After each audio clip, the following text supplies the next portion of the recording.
بسم اللہ الرحمن الرحیم۔ السلام علیکم۔ کہتے ہیں اس گھر کو آگ لگ گئی گھر کے چراغ سے، ہر چے کرداں آشنا کرد۔ جو کچھ کیا ہے ہمارے اپنوں نے کیا ہے، اور یہ بھی کہا جاتا ہے کہ ہمیں اپنوں نے لوٹا ہے، غیروں میں کہاں دم تھا، میری کشتی وہاں ڈوبی جہاں پانی کم تھا۔ یہ دیکھیے، اگر ایک ڈاکٹر اپنے مریض کے خلاف ہو جائے یا نیوٹرل ہو جائے اور وہ اپنے مریض کے بدن میں زہر کا انجیکشن لگا دے تو اس مریض کو کون بچائے گا؟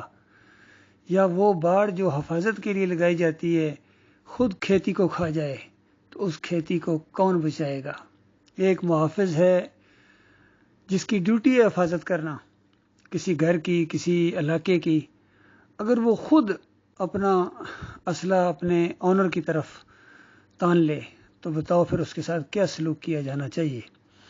تو یقین کیجئے آج ہمارے ان مسلمانوں اور خاص کر پاکستانیوں کے پاس نہ دین ہے اور نہ دنیا ہے، یعنی نہ ان کو دین کی سمجھ ہے نہ ان کو دنیا کی سمجھ ہے۔ یہ ایک کلپ سنیے حقیقت ٹی وی والوں کا، اور اس کے بعد اس کے اوپر انشاءاللہ میں حالات حاضرہ کے مطابق کمنٹس کرنے کی کوشش کروں گا۔ ملے ہوئے تھے جو کہ اصل میں میری حکومت گرائی۔ اب دیکھیے عمران خان اس لیول پر آگے پاکستان پورے کو پتا ہے کہ عمران خان جن کا نام نہیں لے رہے وہ کون کون ہو سکتے۔ عمران خان نے سوچئے اگلے لمحے پر جا کر ان کا نام لے دیا اور وہ کرنے جا رہے ہیں۔ جی ذہن میں رکھیے گا، آہستہ آہستہ وہ پھٹنا شروع ہو گئے۔ انہوں نے بتایا، پہلے انہوں نے یہ بات نہیں کہی، انہوں نے کہا کہ جنہوں نے روکنے تھی سازش۔ دیکھیے ایک چیز ذہن میں رکھیے گا، اب کہ گلی میں کوئی چور آ جائے گا آپ پولیس کو کال کریں گے، پولیس والے کی ذمہ داری ہے۔ اگر پولیس والے کو آپ نے کال کی اور پولیس والے نے چور کو دیکھ کر بھی کچھ نہ کیا تو اس کا مطلب ہے پولیس والا شامل ہے، ملا ہوا ہے اس چور کے ساتھ۔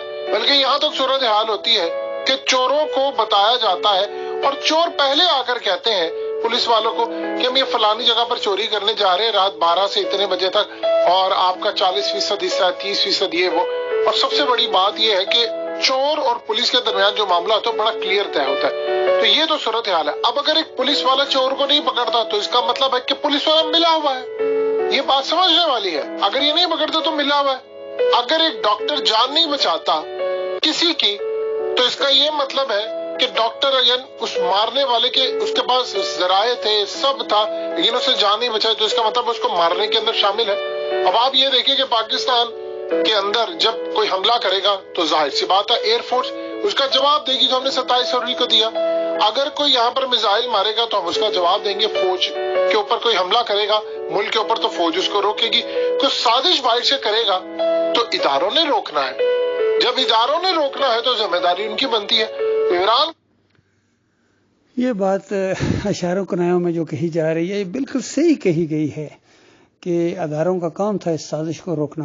بہرحال یہ ایک دنیاوی معاملہ ہے، میرا معاملہ تو دینی ہے۔ خاص کر اصل جو پرابلم ہے ان کو کیوں سمجھ نہیں آ رہی ہے، ان کی مت ماری گئی اصل میں۔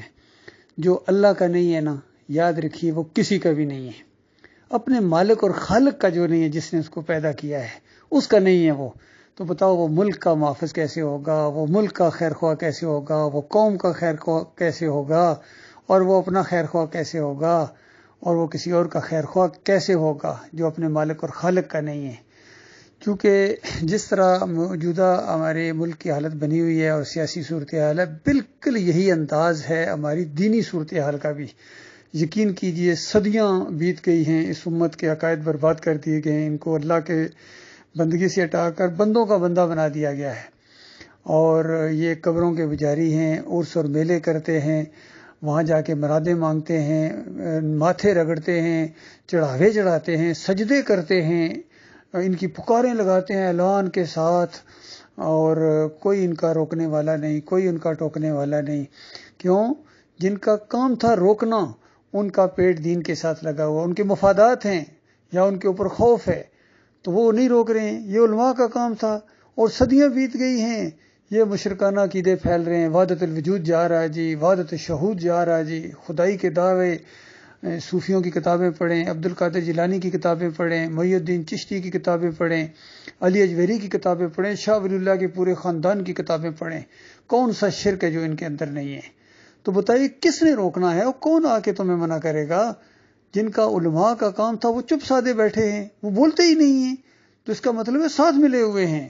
ان کے اپنے عقیدے کے اندر خرابی ہے، ان کے اپنے معیار وہ نہیں ہیں جو قرآن اور صحیح حدیث کا معیار ہے، تو لہٰذا ان کا نام لیے بغیر معاملہ آگے نہیں چلے گا۔ لہٰذا نام لے کے کہ اس امت کو جو آگ لگی ہے، آج ذلت اور پستی کے اندر اور غلامی کی زنجیروں میں جگڑے گئے ہیں، اور ان کو غلامی محسوس بھی نہیں ہوتی غلاموں کے غلاموں کو۔ اس کی وجہ یہ ہے کہ ان کے اندر ایمان خالص نہیں ہے، ان کے دماغوں کے اندر شرک ہے، ان کے دماغوں کے اندر بچھڑا اسی طرح چلا گیا بنی اسرائیل کا، جس طرح مشرکین کے اندر بچھڑا چلا گیا تھا، ہندوؤں کے اندر گائے چلی گئی، مورتیاں چلی گئیں، اور اس قوم کے اندر دماغوں کے اندر گھوڑا، دلدل، مزار، چادر، عرس، دیگیں، نذرانے، پیر صاحب، جمہوریت، واسطے وسیلے، یہ سارے ان کے دماغوں کے اندر چلے گئے، اور اب وہ نکل نہیں رہے ہیں، کیونکہ جن کا کام تھا ممبر اور محراب سے تقریریں کرنا اور لوگوں کو بتاتے، لوگو الہکم الہ واحد لا الہ الا هو الرحمن الرحیم، اس طرح بتاتے، اور نبی علیہ السلام کی طرح پکارتے ہوئے گزرتے گلیوں کوچوں میں کہ لوگو تمہارا مالک اللہ ہے، تمہارا داتا اللہ ہے، دستگیر اللہ ہے، مشکل کشا حاجت روا اللہ ہے۔ یہ کہنے کی بجائے انہوں نے چوکوں کے اوپر حلیم گھوٹے ہیں، 10 محرم کے حلیم گھوٹے ہیں، انہوں نے پوری رات ان کا گبرو نوجوان حلیم گھوٹتا ہے، چاہے گھر والوں کے لیے وہ چٹنی بھی نہ بناتا ہو، لیکن پوری رات شیطان کے لیے یہ حلیم گھوٹتا ہے، اور پھر صبح ٹرے کے اندر، تھال کے اندر رکھ کے پلیٹیں حلیم کی یہ بانٹتا ہے اور کہتا ہے ثواب ملے گا۔ اس کو کون بتائے کہ یہ کفر و شرک ہے؟ اور پھر جو 12 ربیع الاول کے اوپر اس قوم کی میں نے حالت دیکھی ہے اس دفعہ، خاص کر گجرخان کے اندر، کہ پورا سال یہ تاجر لوگ جتنے ہیں یہ لوٹتے ہیں، یقین کیجیے ایک سے ایک بڑھ کر لٹیرا ہے، کوئی عوام کے اوپر ترس نہیں کھاتے ہیں، لیکن 12 ربیع الاول والے دن یہ پراٹھے بانٹ رہے ہوتے ہیں اور حلیم بانٹ رہے ہوتے ہیں اس انداز سے کہ نبی علیہ السلام کی محبت میں دیوانے ہو گئے، اور ان کو ہوش نہیں ہے کہ یہ غیر اللہ کی نظر و نیاز، اللہ نے اس کو شرک قرار دیا ہے، کھانے والے کو مشرک اور بانٹنے والے کو خالص مشرک قرار دیا ہے۔ تو یہ اصل میں اس قوم کا حال ہے کہ اس کو اپنوں نے لوٹا ہے۔ علماء، مولوی یہ شرک کے انجیکشن دیتے ہیں، خادم حسین رضوی کی تقریریں سنو، ایک سے ایک شرک کا انجیکشن انہوں نے اس قوم کو دیا ہے۔ طاہر القادری کی تقریریں سنو، طارق جمیل کی دعائیں اور مشرکانہ دعائیں اور اس کے قصے کہانیاں سنو تو ایسا پتہ چلے گا اشرف علی تھانوی بھی ان سے پیچھے تھے قصے کہانیاں گڑھنے کے اندر۔ فضائل اعمال، جن کو ہمارے ایک بھائی نے فضائل من گڑت کا نام دیا، کہ من گڑت اس کے اندر فضائل اور من گڑت کہانیوں کا ایک پلندہ ہے جس کو بغلوں میں دبا کے یہ گھوم رہے ہیں۔ تبلیغی جماعت جا رہی ہے جناب، رائے ونڈ سے آ رہے ہیں، آج جناب بنگلہ دیش میں 50 لاکھ کا اجتماع ہو گیا، انڈیا میں پتہ نہیں کتنے ہزار کا لاکھوں کا مجمع ہے، اور ہر جگہ بسترے آ رہے ہیں، بسترے جا رہے ہیں۔ یہ موبائل خانقاہیں، یہ موبائل بت ہیں ان کے جو قوم کے اندر گھوم رہے ہیں۔ تو اللہ کے بندو، جب تک نام لے کے ان کا پردہ فاش نہیں کیا جائے گا کوئی خیر نہیں آ سکتی ہے۔ اللہ کے بھروسے کے اوپر ایک دفعہ کام کرنا پڑے گا، یقین کیجئے۔ عمران خان نے بڑا یہ ان کو جلسہ ملتا ہے، لیکن کاش ان کے اندر ایمان خالص اور توحید کی بات اس کے اندر کریں، لیکن یہ تو خالص دنیا کی بات کرتے ہیں، اقتدار کا معاملہ ہے، آزادی تمہیں دلائیں گے، آزادی کے بعد کیا کرو گے؟ پہلے بھی تو آزادی دلائی گئی تھی کہ پاکستان کا مطلب کیا، لا الہ الا اللہ، آزادی دلائی تھی انہوں نے، تو اس کے بعد جو کفر و شرک کا اڈا اور گودام بنا دیا اس پاکستان کو، اور اللہ کے عذاب کا کوڑا رک نہیں رہا ہے 75 سال سے۔ کسی کے اندر دم ہی نہیں ہے کسی کے ساتھ آنکھوں میں آنکھیں ڈال کے بات کر سکے، نہ یہودیوں کے ساتھ تو یہ خواب میں بھی نہیں بات کر سکتے، ڈر خوف طاری ہو جاتے ہیں ان کے اوپر، اور عیسائیوں کے ساتھ اور ہندوؤں کے ساتھ اور چائنیز اور رشینز، کسی کے ساتھ ان کے اندر وہ طاقت ہی نہیں ہے، تو ان کے اندر وہ جرت ہی نہیں ہے، وہ ایمان ہی نہیں ہے۔ یقین کیجیے ان کی مائیں اور بہنوں کی عزتیں لوٹی جا رہی ہیں، یقین کیجیے وہاں کشمیر کے اندر اور فلسطین کے اندر ہر جگہ، لیکن بس ان کا کام بنا ہوا ہے، ان کی بات بنی ہوئی ہے، ان کی پگڑی بالکل قائم دائم ہے، ان کی تنخواہیں لگی ہوئی ہیں بڑے بڑے، اندازہ لگائیے ان کی تنخواہیں دیکھو، عقل حیران ہوتی ہے کس طرح قوم کا پیسہ چوس کے یہ گٹھا کر کے کتنے کرپٹ ہو گئے ہیں، ان کو احساس بھی، پھر بار بار انہیں ڈاکوؤں اور چوروں کو ہمارے اوپر زبردستی مسلط کیا جاتا ہے، یقین کیجئے۔ تو یہ جو زبردستی مسلط کرتے ہیں نا، یہ سارے اصل میں مجرم ہیں۔ جب تک ان کا پوسٹ مارٹم نہیں ہوگا، پوری طرح آپریشن ہوگا انشاءاللہ، اور اس طریقے سے ہوگا جس طرح اللہ تعالیٰ نے ہمیشہ اصلاح کرائی ہے قوموں کی، نبی علیہ السلام نے جس طریقے سے اصلاح کی تھی، توحید کی دعوت اٹھائی، اس کے اوپر یہ قوم بھی پھرتی ہے.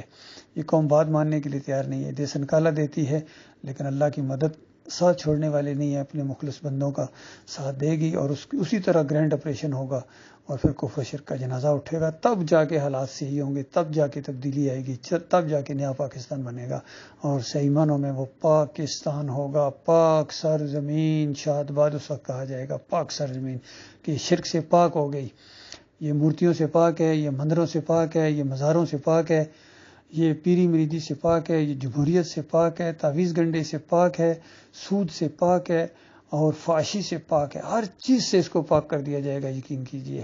اور یہ قرضے یہ چٹکیوں کے اندر ادا ہو جائیں گے. اللہ کی برکت اس طرح آسمان اپنے دانے کھول دے گا اس زمین کے اوپر، اور زمین اپنے خزانے اگل دے گی. یقین کیجئے اللہ کا وعدہ سچا ہے. مالک فرماتا ہے وَأَنْتُمُ الْأَعْلَوْنَ إِن كُنتُم مُؤْمِنِينَ، اگر تم مومن بن جاؤ تم سر بلند رہو گے. اور کہیں مالک فرماتا ہے الَّذِينَ آمَنُوا وَلَمْ يَلْبِسُوا إِيمَانَهُم بِظُلْمٍ أُولَٰئِكَ لَهُمُ الْأَمْنُ وَهُمْ مُهْتَدُونَ، کہ جو ایمان لائیں اور اپنے ایمان کے اندر سے اس ظلم شرک کو کھرچ کے علیحدہ کر دیں، امن صرف ان کے لیے، امن و سلامتی سکون ان کے لیے. اور کہیں مالک فرماتا ہے وَلَوْ أَنَّ أَهْلَ الْقُرَىٰ آمَنُوا وَاتَّقَوْا لَفَتَحْنَا عَلَيْهِمْ بَرَكَاتٍ مِّنَ السَّمَاءِ وَالْأَرْضِ وَلَٰكِن كَذَّبُوا فَأَخَذْنَاهُمْ بِمَا كَانُوا يَكْسِبُونَ، کہ اگر یہ بستیوں والے، اگر یہ علاقوں والے، دنیا والے اور یہ پاکستانی ایمان لے آتے اللہ کے اوپر، شرک کو چھوڑ دیتے، توحید کی طرف آتے، تو مالک فرماتا ہے میں زمین اور آسمان کی برکتوں کے پرنالے کھول دیتا. آج یہ پوچھتے ہیں معیشت کیسے ٹھیک ہوگی، آپ قرضے کیسے اتاریں گے، اور آپ کا اکنامک سسٹم کیسے ہوگا. ان کو ہوا نہیں لگی ہے ایمان کی، قرآن کی ہوا. مالک فرماتا ہے میں آسمان سے پرنالے کھول دوں گا ان کے اوپر رحمتوں اور برکتوں کے، اور زمین کے اندر سے اس طرح میں ان کے لیے جو ہے برپا کروں گا خزانے. مالک لائے گا انشاءاللہ، دیکھ لیجئے. لیکن اس انداز سے تم اٹھو تو، اور ایمان تو خالص کرو. ان چھوٹے چھوٹے چکروں میں آپ کے جھگڑے، پوری زندگیاں آپ کی بیت گئی ہیں، فلاں اتنے کھا گیا، فلاں اتنے کھا گیا، اسی چکروں میں جھگڑا آپس کے، اور عوام پستی چلی جا رہی ہے. وہ یہ چھوٹی باتیں ہیں، یہ 8-9 کروڑ کے محل اور وہ، یہ بہت چھوٹی چیزیں آپ کو نظر آئیں گی جب آپ ایمان خالص کی طرف آئیں گے. اللہ تعالیٰ نے آپ کے لیے بہت بڑے خزانے رکھے ہوئے ہیں، بہت بڑے آپ کے لیے. اللہ تعالیٰ نے یہاں دنیا کے اندر بھی نصر من اللہ فتح قریب، اور بڑی بڑی غنیمتیں اللہ تعالیٰ آپ کو دے گا، جس کے مقابلے میں یہ چھوٹی موٹی چیزیں تو آپ کو نظر ہی نہیں آئیں گی. اس طرح اللہ کی رحمت ہر طرف پھیل جائے گی. اللہ تعالیٰ غور و فکر کرنے کی توفیق عطا فرمائے.